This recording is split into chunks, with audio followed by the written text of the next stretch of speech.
OKC just won a championship. Shai Gilgeous-Alexander and the Oklahoma City Thunder are now NBA champions. In addition, Kevin Durant was traded to the Houston Rockets, so we got a lot to talk about in today's live stream. So let's start with OKC winning the championship. So if you didn't watch the game, to start the game, it was back and forth. Like, Tyrese Haliburton unfortunately got hurt, and we found out that, it's an Achilles injury.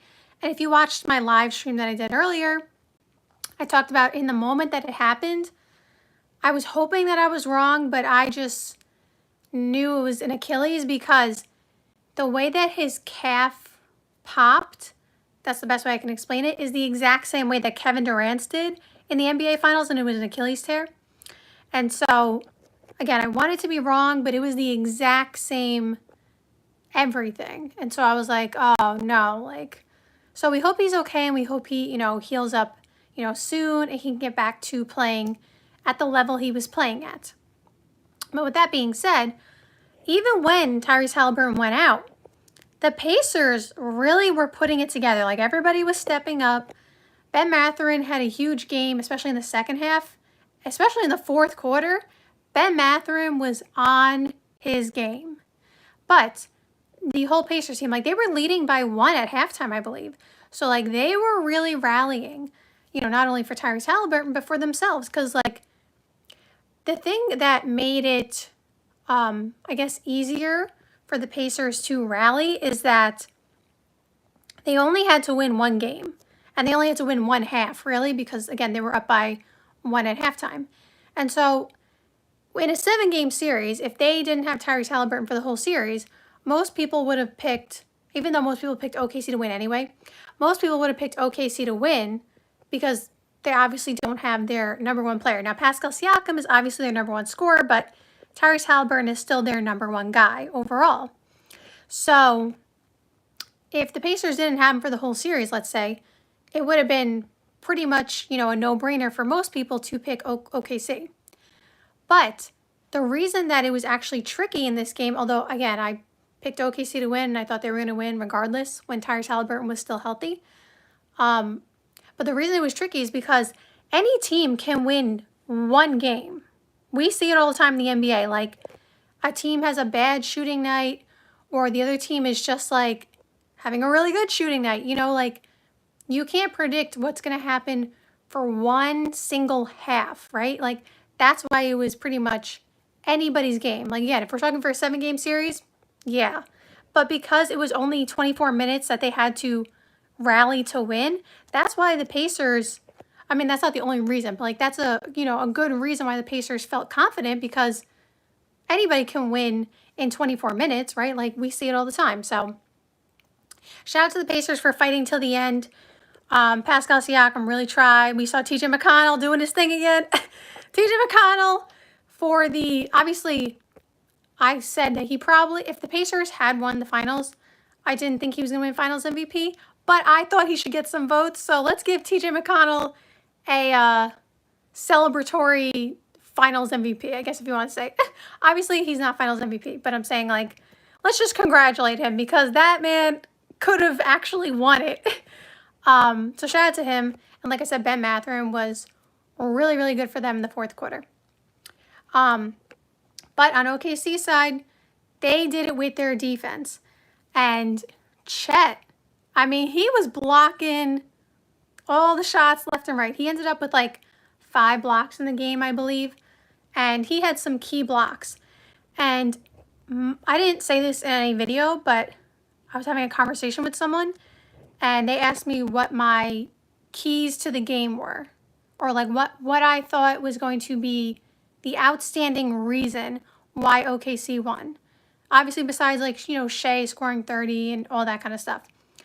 And what I said was, I thought Isaiah Hartenstein was going to be big on the offensive glass. And I had the right idea, but the wrong person. Because Lou Dort was the one getting all the offensive rebounds. So I was right in my thought process. I was I feel like it's going to be one on offensive rebounds and defense and block shots and all those kind of things. And that's actually where the game was won for OKC. But I said Isaiah Hartenstein, and it was Lou Dort getting all the offensive rebounds. Not that it's like, doesn't matter, but I'm just saying, like, so Lou Dort, he got the gigantic offensive rebound in, I think it was in the fourth quarter. I'm pretty sure it was in the fourth quarter. And I think Shea missed a driving layup, or Shea missed a jumper. I don't remember what it was. Or actually, no, I think it was J-Dub who shot a three.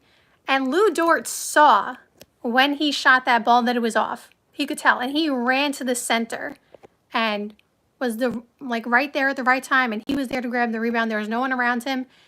And he knew that's exactly where it was going to land.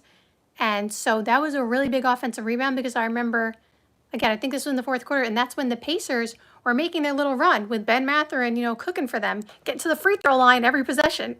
So Lou Dort was big time for them. Alex Caruso was like one of the biggest reasons that they were, I don't know how to say this, but like I feel like low key one of the biggest reasons they were in the game to start the game. The reason I say that is he hit 2 big threes in the first half, and I believe it was in the first quarter.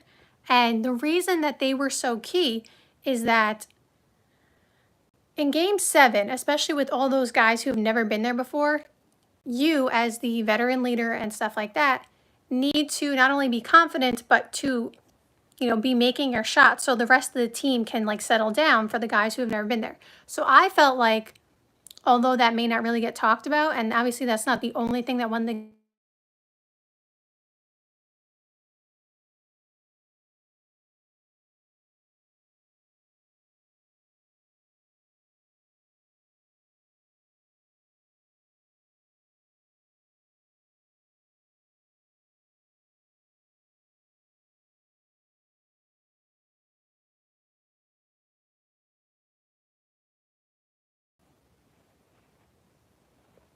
What happened? I don't know what happened.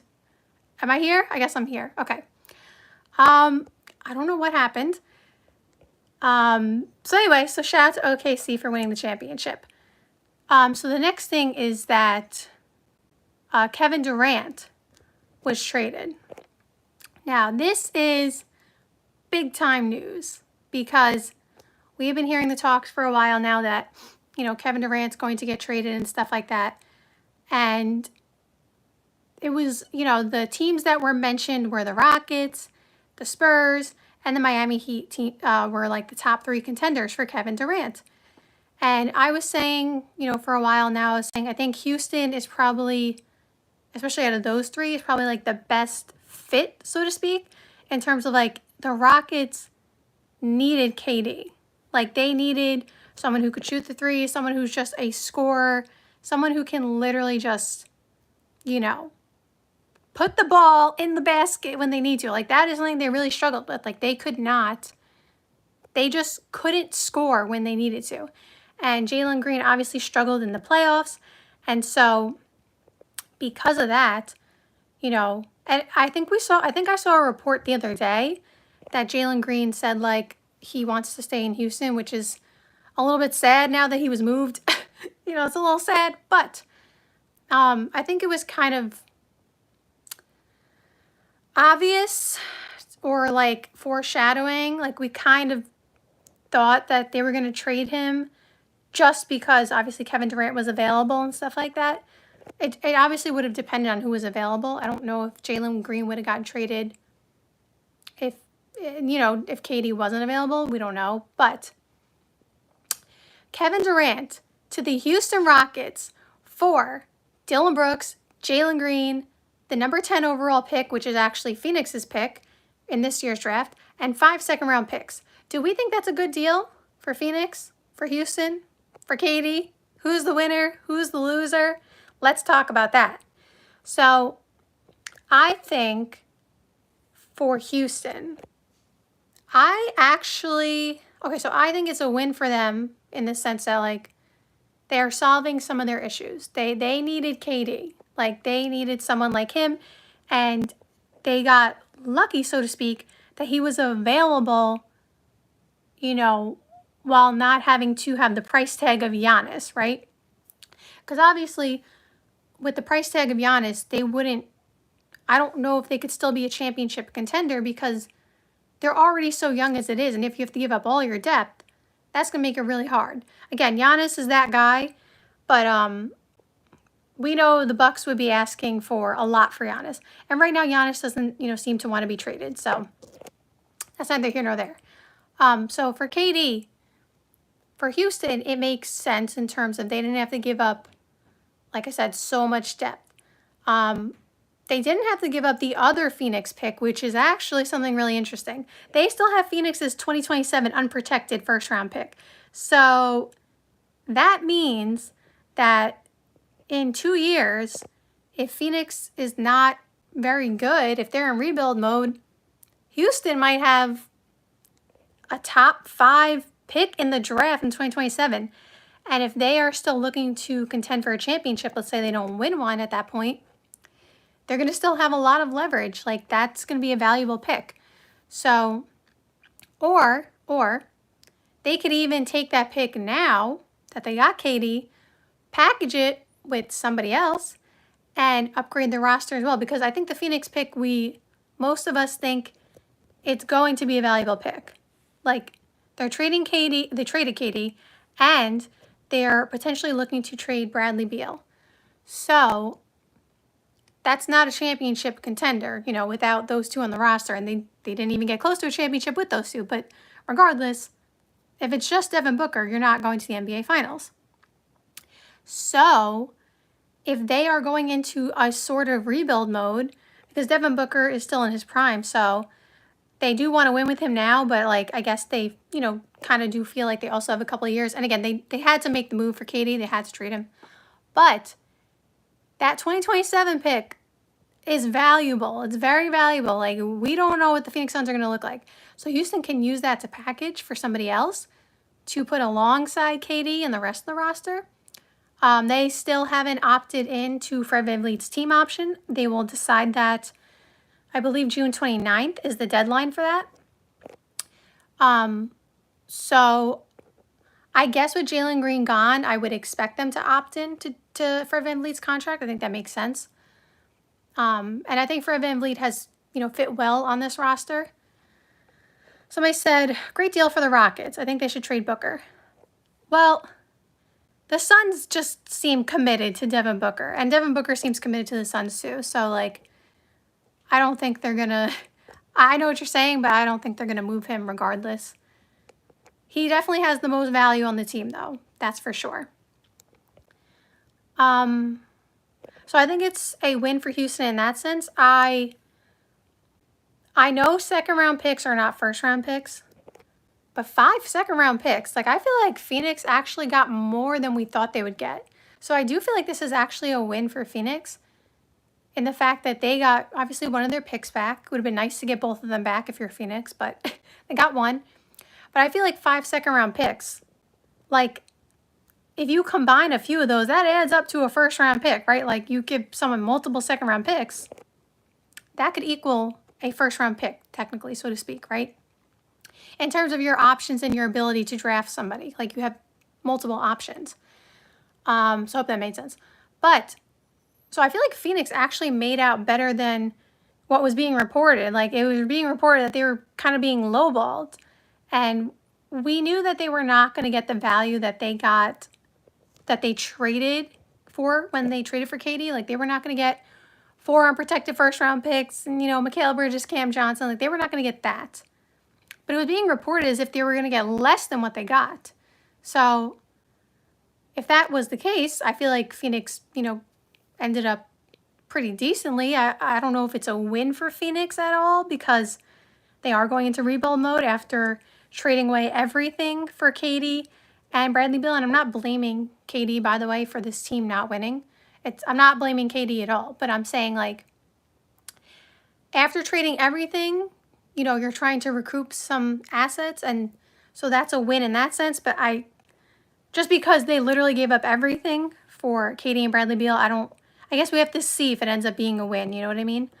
For KD, it's a win because KD gets to go to a team that he, supposedly desired, and KD gets to potentially, win a championship if Houston gets there. Now, my concern about Houston that I said last time I talked about them is I think they're too young still. Like, I just think they're still too young to contend for a championship. Like, unless they, I don't know, bring in somebody up. Like, I just feel like, obviously with Jalen Green not there, it makes their star players less young, because now, like, KD is obviously a veteran, and he's one of your stars. And I don't know if you're calling Fred VanVleet a star, but obviously he's going to be someone who's heavily relied on. And he's a champion, so he's been there, done that. Şengün, he played pretty well in the playoffs, but he also had some moments where he was not the best. But he's still really young, and I feel like a lot of the roster is still really young. And Dylan Brooks is gone too. And not that he had a ton of playoff experience, but he was obviously a veteran. So you have Steven Adams, you have KD, you have Fred VanVleet, but I feel like I don't know. I'm just not sure that they're. It's tough. KD makes any team better, and again, I don't even think it's about KD. I just think it's about, I don't know if the rest of the roster is ready to contend for a championship, but they still have chances to make moves. Amen Thompson was awesome last year, so you would expect him to get better, but like. It's kind of like what I said about Denver, but it's a little different, is that when they, lost Bruce Brown and they lost Jeff Green and they lost KCP, they were relying so heavily on Christian Brown and Peyton Watson to basically replace those three guys. And I was saying, like, I don't think it's necessarily fair, because I don't know that they're ready. Like, they have not been there, done that, right? And Christian Brown definitely stepped up in this playoffs, but, like, my whole point back then is, like, I feel like you're expecting too much too soon out of someone. Like, they didn't get a chance to spend 6-7 years, like Jokic, developing on the team before he had to be, a super significant championship contender. And so that's kind of some of my feelings about the Rockets. It's like, I think Amen Thompson, special. I think he's going to be there. But can we say next year that we can rely on him for 20 points a game? I don't know. You know what I'm saying? Like, I feel like that might be asking too much. I think he can get there, but I'm saying he's only been there, he's really young.